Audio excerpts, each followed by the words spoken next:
Alright, what's up ladies and germs? It's Charlie with Mountain Man Digital. Back again. I want to talk to you guys a little bit about the importance of the content that you make. Okay? Now, to dive in, let's go ahead and take a look at just a standard Chiro website. I'll grab this guy's here. I've probably pulled it up before. You guys have probably looked at it.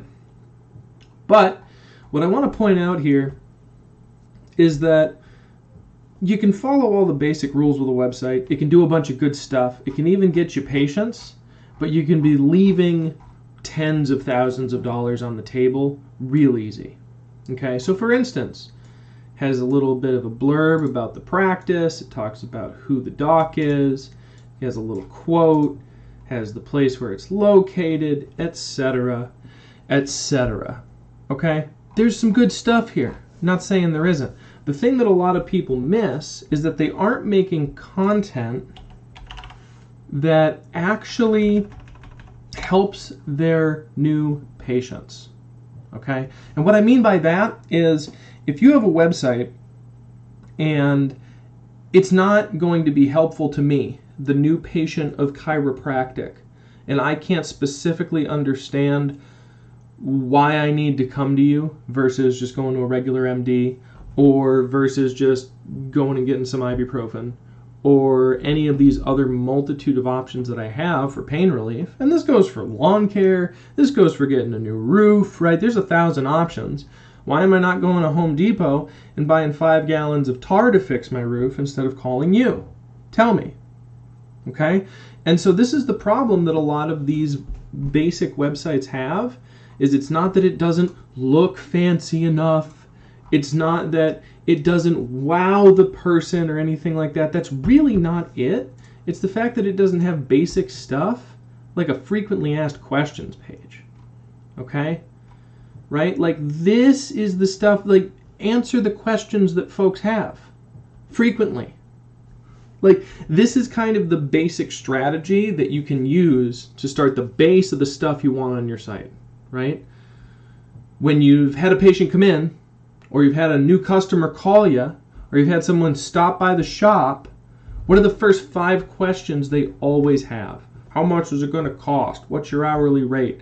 When can I expect this done by?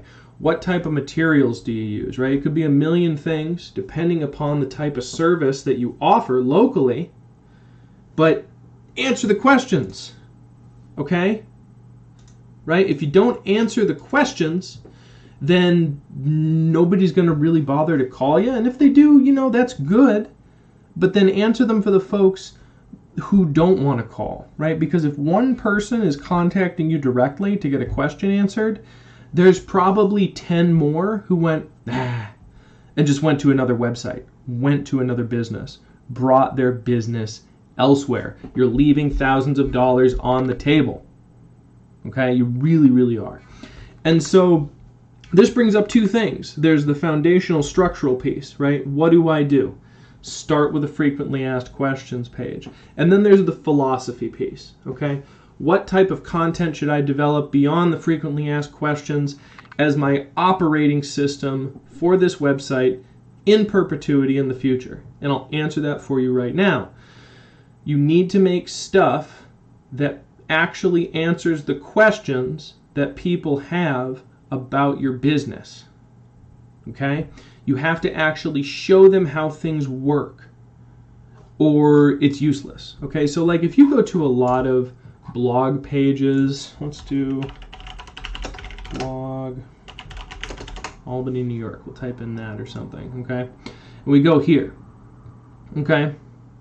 We have general content, okay, right? This is pretty good, all right, where it's a little article about Lyme disease, right, which is a local problem in our area. You don't want to get it. My poor dog had it. It was a bad time, okay? But what you're really seeing here is these are just blocks of text that aren't that interesting, that aren't location specific, that aren't patient specific. They aren't actually helping people who are your patients. Okay, that's what you're seeing here, right? So for instance, this is the Sports and Spinal Wellness Center, right? Where's like new science about running? Okay, new science about X sport that most of their patients are doing. My goodness, good morning. These are the types of things that you need to be doing, right? Or else it just doesn't make sense. Okay? So this is what you often see, and they're like driving in the right direction, but they aren't going deep enough. Okay? Because there's plenty of people in your area, so pick a specific subset and try to be super helpful to them, right? Homeowners who want to save money on their roofs by taking care of them. Here's a roofer with 10 tips on how to make your asphalt roof last longer, how to make your slate roof last longer, blah, blah, blah, blah, blah, whatever it might be. These are simple things that you can write up, and then you can share it on Facebook, and people actually like it because it's actually useful. And then you actually get traffic to your site, and people actually give you a phone call, right? Think your way through it. How's it going to work? All right, guys, I think I've done enough rambling. Make stuff that's helpful.